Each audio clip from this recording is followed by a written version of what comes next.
की अपक्ष आमदार विजय सरदेसाय हाणें गोंयच्या राष्ट्रीयकरणाचो प्रश्न विधानसभेक विचारिल्लो आनी विधानसभेक सांगिल्लें की हे राष्ट्रीयकरणाक गोंय सरकारान ओपोज करपाक जाय आनी ताची कारणांय दिल्लीं हे कित्याक ओपोज करपाक जाय म्हणटा तें. तेन्ना मुख्यमंत्र्यान आश्वासन दिल्लें की आपूण असली पावल उखलपाक ना. आपूण जे पळय स्टेक होल्डर आसात तांचे व्ह्यूज घेतलो, तांकां विचारतलो आनी तांचे डिमांड्स आसात ते आपूण पळयतलो आनी त्या भशेन फुडली पावल उबारतलो म्हणून. आतां गोंयच्यो न्हंयो ह्यो नॅशनल वॉटरवेज एक्टा खाला आयल्यात. दॅट मिन्स तांचें राष्ट्रीयकरण केलां आनी गोंयच्या घटका कडेन ह्यो न्हंयो केंद्र सरकारा सुवाधीन करता तेन्ना कसलेंय कन्सल्टेशन केलें ना मुख्यमंत्र्यान आनी BJP सरकारान. कन्सल्टेशन केलें ना तें सोड, सादें एक एटिकेट म्हणून एक इंटिमेशन पसून दिलें ना गोंयच्या लोकांक. गोवा फॉरवर्ड पार्टी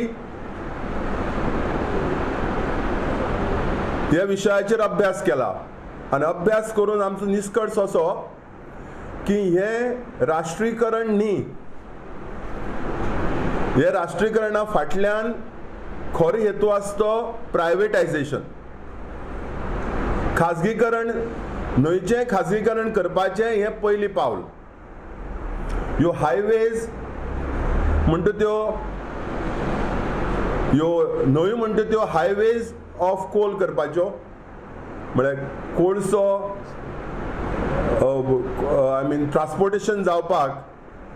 आनी जे पळय बडीज पळय आसात, क्रोनी कॅपिटलिस्ट बडीज ऑफ प्रधानमंत्री नरेंद्र मोदी हांकां फायदो जावचो आनी हांकां हें सोंपेपणान सगळें मेळचें म्हूण हें कारस्थान रचलां.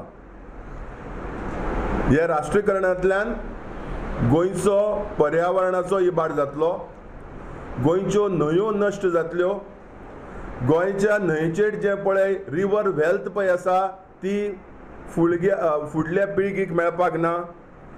आनी गोंयच्यो जो रिवर बँक्स पळय आसात, रिवर बँक्साचेर कंट्रोल पसून आमचो स्टेट गव्हर्मेंटाचो उरपाक ना.